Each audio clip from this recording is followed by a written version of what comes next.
Salut à tous. Connaissant le professeur Franklin Nyamsi, il ne va pas louper ou bien rater cet épisode. L'Europe isolée par les États-Unis et la Russie. Mesdames et messieurs, on va suivre ce développement au calme du professeur Franklin Nyamsi. Suivons tous ensemble. Et après, je reviens pour quelques commentaires. On est ensemble. L'Europe isolée par les États-Unis et la Russie, le commencement des douleurs. Oui, je crois que c'est important d'aborder ce point de politique, de géopolitique internationale. Dans la phase 1 du conflit entre l'Ukraine et la Russie, l'Union européenne s'est caractérisée par une grande véhémence, une grande virulence. De mémoire, je me souviens qu'en 2022, celui qui était alors le ministre de l'économie et des finances de la République française, un certain M. Bruno Le Maire, avait annoncé le programme d'une manière très abrupte. À la suite de l'invasion de février 2022 du territoire ukrainien par l'armée russe, M. Bruno Le Maire affirma ceci: « Nous allons faire effondrer l'économie russe. » Bruno Le Maire, ministre français de l'économie et des finances, parlait en toute confiance. Et il était sur la même longueur d'onde que Mme Ursula von der Leyen. Il était sur la même longueur d'onde que M. Mark Rutte, il était sur la même longueur d'onde que les chefs d'État français, le chancelier allemand, etc. L'élite européenne et américaine était toute voile dehors. Mais, avec le temps, ce qu'on a observé, c'est d'abord que sur le terrain militaire, malgré l'aide énorme apportée par l'Union européenne, par l'OTAN, par les États-Unis à l'Ukraine, celle-ci a perdu d'énormes pans de son territoire. Et notamment, elle est en train de perdre progressivement toutes les parties russophones de son territoire. Donc en fait, on doit pouvoir constater aujourd'hui une défaite militaire de l'Ukraine et par extension une défaite militaire de l'OTAN et de la grande puissance de l'OTAN, les États-Unis, face à la Russie. Même sur LCI, la chaîne des bornés, où la vérité se dit aussi rarement que la pluie au Sahel, on a maintenant des experts, entre guillemets, pour reconnaître la défaite militaire de l'Ukraine et dire que cette défaite n'est rien d'autre que celle de l'OTAN et des États-Unis. Bon, défaite militaire. Mais le deuxième fait incontournable, c'est la défaite économique. L'économie russe ne s'est pas effondrée. Elle a plutôt bien résisté, mieux. Profitant de cette période de guerre, la Russie a investi dans l'industrie d'armement, dopant d'ailleurs son secteur de l'emploi à travers la fabrication à cadence encore plus accélérée de ses armes de guerre. Mieux, la Russie, dans cette opération depuis 2022, a réussi à ratisser très large avec l'alliance la plus puissante dans le monde. Elle a réussi à mettre de son côté la République populaire de Chine. Elle a réussi à mettre de son côté plus de la moitié des pays du continent africain. Elle a réussi à mettre de son côté plusieurs pays de l'Amérique latine. Tout naturellement comme le Venezuela ou Cuba et même le Grand Brésil a adopté une position pro-russe. La Russie a réussi à mettre de son côté un certain nombre de puissances, même du Moyen-Orient, comme pendant un temps la Syrie, et à un moment donné, elle a frappé un très grand coup en Arabie Saoudite, en réussissant à se faire allier de Mohammed Ben Salman, le prince d'Arabie Saoudite, grand allié pourtant de la CIA et des Américains.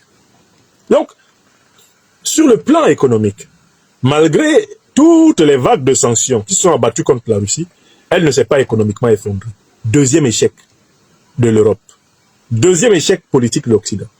Mais il y a un troisième niveau, qui à mon avis est un niveau énorme. Je ne sais pas comment on fait pour négliger cet échec-là. Mais c'est l'échec moral, intellectuel, spirituel de l'Europe face à la Russie et à ses alliés. C'est que désormais, l'écrasante majorité de la population du monde ne prend plus au sérieux les valeurs tant proclamées par l'élite politique européenne. Les valeurs proclamées de démocratie, d'état de droit, les valeurs dites de tolérance, les valeurs de bonne gouvernance, les valeurs de droits de l'homme, respect des droits de l'homme, toutes les valeurs par lesquelles l'Europe s'était imposée dans les esprits, dans les médias, dans les écrits, même dans les programmes scolaires et universitaires. Une espèce d'auréole de sainteté, de pureté, d'exemplarité. Tous ces principes-là qui, en quelque sorte, servaient de refuge à la satisfaction morale de l'élite politique européenne, tous ces principes se sont effondrés. L'Europe est maintenant regardée par le monde entier comme la partie du monde qui est dirigée par les humains les plus violents, qui ait jamais eu lieu, qui ait jamais existé sur la Terre. Et cela est dit par les Européens. Monsieur Sarkozy, vous êtes là? Monsieur Sarkozy, quel est le continent le plus barbare de l'histoire de l'humanité? On va donner la parole à quelqu'un qui a saccagé la Libye, contribué à l'assassinat de Kadhafi et au saccage du Sahel. Donc, il va nous parler de quelque chose qu'il a amplement pratiqué. Monsieur Sarkozy, voilà. Allez-y. Je vais vous dire une chose. Oui, dites. L'Europe, oui, de tous les continents du monde, oui, est le continent le plus brutal, oui, où il y a eu les guerres les plus sauvages. tout à fait. C'est pas l'Afrique, c'est pas l'Asie, Oui, c'est l'Europe. très bien. Et je vais vous dire autre chose. C'est pas au Moyen-Âge, Oui, c'est au XXe siècle. très bien, monsieur Sarkozy. C'est en Europe qu'on a exterminé des Juifs. Ah, C'est en Europe qu'on s'est battu. ouais, Quand on a dit, avec la guerre russo-ukraine, c'est le retour de la guerre qu'on n'avait pas vue, c'est une stupidité, ouais, puisqu'on a oublié la Bosnie. ouais. Si vous n'avez pas l'Union européenne, vous avez des affrontements considérables. Ah, merci, monsieur Sarkozy. Alors, au passage, tout naturellement... Je vais vous dire une chose. Non, c'est bon, c'est bon. Au passage, il oublie l'extermination des Indiens d'Amérique par les colons européens qui, aujourd'hui, avec Donald Trump et, comment il s'appelle, son adjoint, J.D. Vance, viennent parler de l'immigration comme étant le grand problème de l'Amérique. Vraiment, il y a des jours où je me demande pourquoi les gens se moquent de la connaissance. Donald Trump est un descendant d'immigrés européens qui sont des colons américains. Ce sont des gens qui ont chassé les véritables autochtones américains qu'on appelle abusivement les Indiens d'Amérique et qui leur ont pris toutes leurs terres pour fonder leurs États. Ce sont ces gens-là qui maintenant au pouvoir à Washington osent parler de l'immigration comme étant le principal problème, alors qu'ils sont tous des descendants d'immigrés. Toute l'élite blanche des États-Unis est une élite descendante d'immigrés colons, responsable de l'extermination des Indiens d'Amérique. Oui! De telle façon que si l'immigration doit être un problème, alors la colonisation est un problème, l'extermination des Indiens est un problème. Et tant qu'on n'a pas résolu toutes les colonisations, tant qu'on n'a pas résolu l'extermination des Indiens, on n'a pas le droit de parler. Voilà quelqu'un, quand il faut parler de ce qu'il y a de grave dans l'histoire de l'Europe, bien sûr, il cite l'extermination des Juifs. D'accord. Mais l'extermination des Juifs n'est pas la première extermination de responsabilité européenne. Il y a eu les exterminations américaines, il y a eu les exterminations d'Africains, il y a eu les exterminations d'Asiatiques, il y a eu les exterminations des populations de tous les autres continents. Avant que l'extermination ne devienne le mode d'être de l'Europe sur son sol, l'Europe avait exporté l'extermination comme politique extérieure sur tous les autres sols. Donc Sarkozy vient nous dire que l'Europe est sauvage quand l'Europe se retourne contre les Européens. Il est incapable de nous parler de l'Europe telle qu'elle a été vécue par les Africains, vécue par les Asiatiques, vécue par les Américains pendant des siècles et des siècles. Parce que cette Europe-là lui est bénéfique. Voilà la double conscience. Et je veux dire que la solitude de l'Europe et des derniers dirigeants à défendre cette condescendance, cette arrogance, cette suffisance, cette solitude vient en fait de l'effondrement moral. Elle aurait pu se réfugier il y a quelques décennies encore derrière le christianisme. Mais qui croit que l'Europe politique actuelle soit chrétienne? Personne. Le christianisme européen, le christianisme politique européen est devenu une pure façade. Plus personne n'y croit. En Europe. Il y a certes des Européens qui sont encore des chrétiennes et des chrétiens. C'est pas ce que je conteste. Mais que l'on nous parle de la politique européenne comme étant une politique chrétienne, c'est cela qui ne passe plus. Plus personne ne prend ça au sérieux. Une politique morale, il faudrait que ce soit une politique cohérente, qui applique la fameuse règle d'or. Ne faites point aux autres ce que vous ne voudriez pas que les autres vous fassent. Mais l'Europe politique n'a fait que faire aux autres tout ce qu'elle ne voudrait pas que les autres lui fassent. Regardez toutes les sanctions qu'elle a abattues contre la Russie, parce que la Russie a envahi l'Ukraine. Mais il faudrait qu'on abatte les mêmes sanctions contre tous les pays européens qui ont envahi un jour des pays africains, envahi un jour des pays américains, envahi un jour des pays asiatiques. Si on appliquait la règle d'or du Christ à l'Europe, est-ce qu'elle tiendrait un jour? Si on appliquait le principe de justice, de réciprocité à l'Europe, est-ce qu'elle tiendrait un jour? Regardez comment l'Europe vacille. Simplement parce qu'on lui applique légèrement, un tout petit peu, le principe de réciprocité.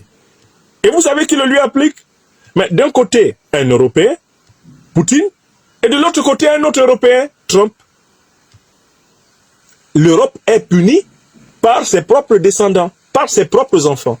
Ceux qui estiment avoir préservé quelques menues valeurs de la civilisation européenne. Les valeurs dites la famille traditionnelle, les valeurs de souveraineté, les valeurs de patriotisme, d'amour de la nation, ces valeurs qui sont en disparition dans l'élite dite cosmopolitique européenne, eh bien, Trump et Poutine les utilisent pour fouetter les Européens. C'est chaud bouillant. Allez regarder la dernière conférence de presse de Trump en présence du président français aux États-Unis. Une humiliation en direct. Regardez comment sont organisées les négociations entre la Russie et les États-Unis en l'absence de l'Ukraine et des Européens. Mais pourquoi est-ce qu'on ne les écoute pas? Zelensky et ses amis européens. Mais parce qu'en fait, ils se sont discrédités sur le terrain militaire, ils se sont discrédités sur le terrain économique, et enfin, ils se sont discrédités sur le terrain moral. Quand tu souffres d'un triple discrédit, militaire, économique et moral, mais diplomatiquement, tu ne vaux plus rien. Or, ce qui arrive maintenant à l'Europe, j'aimerais que vous qui êtes mes amis témoigniez que je fais partie de ceux qui l'avaient prédit. Ai-je, oui ou non, dit que la politique européenne isolerait l'Europe et l'offrirait à la risée des nations? Ai-je, oui ou non, dit que les sanctions européennes se retourneraient contre l'Europe, que l'Europe serait fragilisée, en crise énergétique, en crise financière, en crise diplomatique? Ai-je ou non dit que la sanction de l'Europe, c'est qu'elle sera envahie par ses propres extrêmes droites et qu'elle sera gouvernée donc par des gouvernements à courte vue? Parce qu'un gouvernement d'extrême droite, c'est un gouvernement à courte vue. Je vais vous donner un exemple très simple que j'ai sélectionné. C'est le cas de la société Total. La multinationale française Total est en train de fermer ses succursales un peu partout en Afrique. Ces succursales sont en train d'être fermées et elles sont en train d'être remplacées par des sociétés de capitaux africains. Total, c'est le grand groupe pétrolier et gazier français, n'est-ce pas? Bon, écoutez. C'est le sujet 8, je le traite en même temps. Mais écoutez, est-ce que vous savez ce que c'est que Total? Total, c'est une multinationale qui est représentée dans plus de 120 pays dans le monde. Et qui exploite dans ces pays-là le pétrole et le gaz, permettant d'approvisionner la France et d'autres marchés internationaux. Je vous rappelle que la France n'est pas un pays pétrolier. Le territoire français n'a pas de pétrole, ni de gaz. Donc tout le gaz et tout le pétrole qui font la fortune de Total sont extraits dans les 120 pays.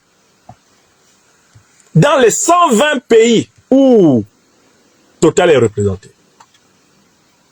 Est-ce que vous... Là, je vous résume. Hein. C'est une multinationale représentée dans 120 pays. Multinationale d'un pays non pétrolier et non gazier, la France. Et qui vit de l'exploitation du gaz et du pétrole dans 120 pays.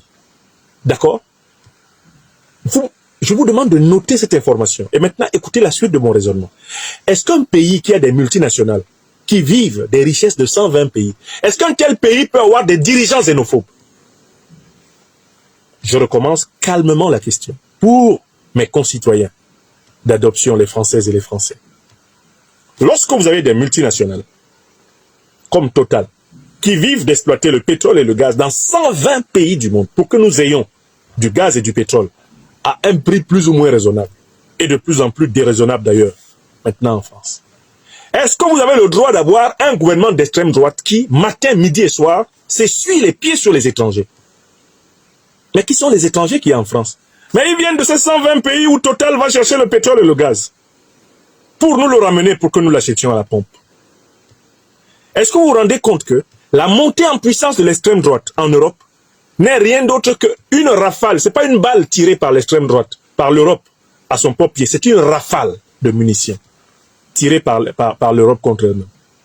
Mais plus, en fait, l'extrême droite monte au pouvoir en Europe, plus vous allez observer que l'approvisionnement en matières premières des pays européens va être problématique.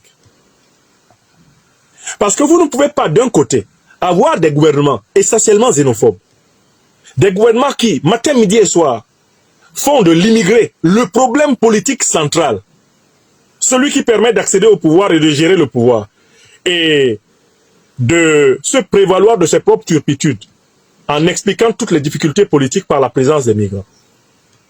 Cette mode qui est devenue l'ascenseur social de l'élite politique occidentale et sa justification de pouvoir. Cette mode-là, c'est elle qui explique que Total soit en train d'être chassé de partout. C'est elle qui explique que Orano soit en train d'être chassé de partout. C'est elle qui explique que Bouygues, Bolloré soit chassé de partout. C'est cela qui explique que tous les grands fleurons de l'industrie multinationale française, du capitalisme français international, sont menacés.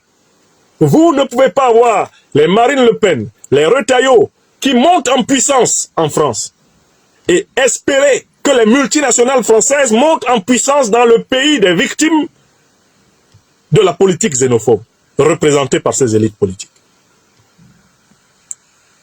Et cet exemple vous montre exactement le degré, mais le degré de non-sens, d'amateurisme qui dirige désormais les pays occidentaux.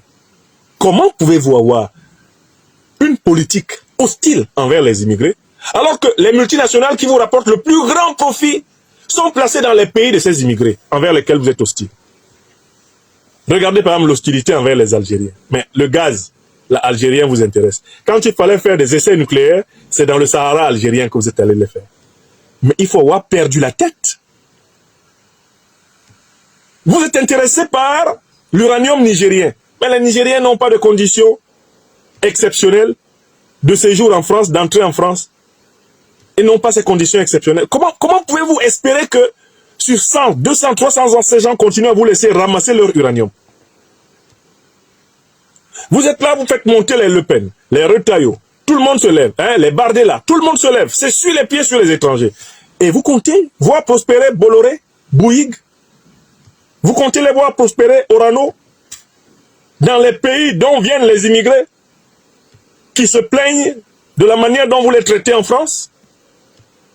Parce qu'en fait, chacun des 120 pays dans lesquels Total est représenté a des immigrés présents en France et qui subissent la montée en puissance de cette politique hostile et qui couinent et qui gémissent et qui se plaignent et qui protestent et qui parlent. Vous pensez que c'est sans impact pour vos entreprises? Regardez comment se sont effondrés les grands groupes français de banques en Afrique, en un temps record, sous la présidence Macron.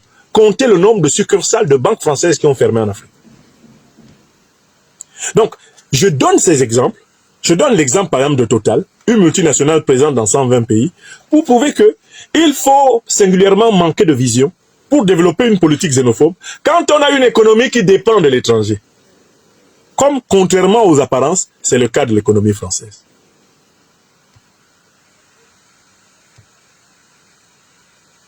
C'est ça.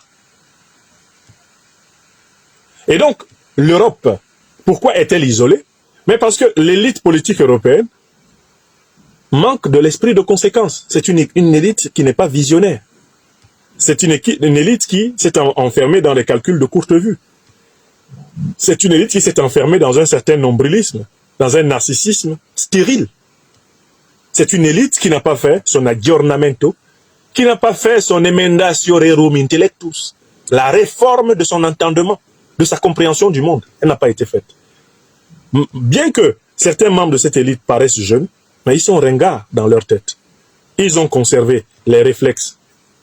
L'atavisme, colonial, l'atavisme néocolonial et impérial, l'atavisme seigneurial, l'atavisme jacobin.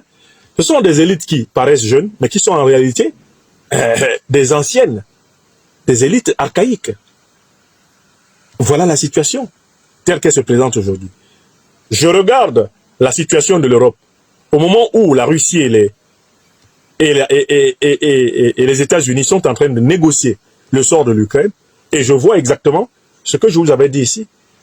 Je vais dire que quand viendra le temps, en effet, de la cuite des carottes, on ne verra aucun dirigeant européen au cœur d'une décision. L'avenir de la relation russo-ukrainienne, se décidera sans l'Europe. L'avenir du monde multipolaire se décidera sans l'Europe. Parce que les mêmes prémices expliquent le reflux économique, le reflux politique, diplomatique, culturel, moral, mais de l'Europe partout. Les mêmes causes produisent les mêmes effets. Je ne me réjouis pas ici du grand malheur qui va frapper les peuples européens. Je constate qu'il est la conséquence des politiques qui ont été menées par les élites inconscientes, avec bien sûr la passivité des peuples eux-mêmes, largement co-responsables de certains des excès de leurs élites. Voilà. Selon le développement, ou bien le docteur Franklin Nyamsi, l'Europe a commencé par perdre beaucoup de choses. Et on peut aussi dire qu'il a commencé par perdre sa souveraineté, ou bien quand on est homme là, et après tu commences par devenir faible et affaibli, tout ça là, les gens ne te considèrent plus, ou bien tu avais l'argent, quelque chose, maintenant là, c'est que tu deviens rien que ça, rien. Donc, et aussi en Afrique, on va citer l'exemple d'Orano et Total. Il a cité dans son développement, il dit qu'ils commencent par perdre leurs capitaux dans certains pays africains, et que ce n'est que juste le début du commencement. Ça a commencé comme ça. On va suivre ce dossier de près, et comme je l'ai dit, le professeur ne loupe jamais ces épisodes. Ok, mesdames et messieurs, merci d'avoir suivi cette vidéo jusqu'à la fin. Si vous n'êtes pas encore abonné, merci de le faire. On est ensemble.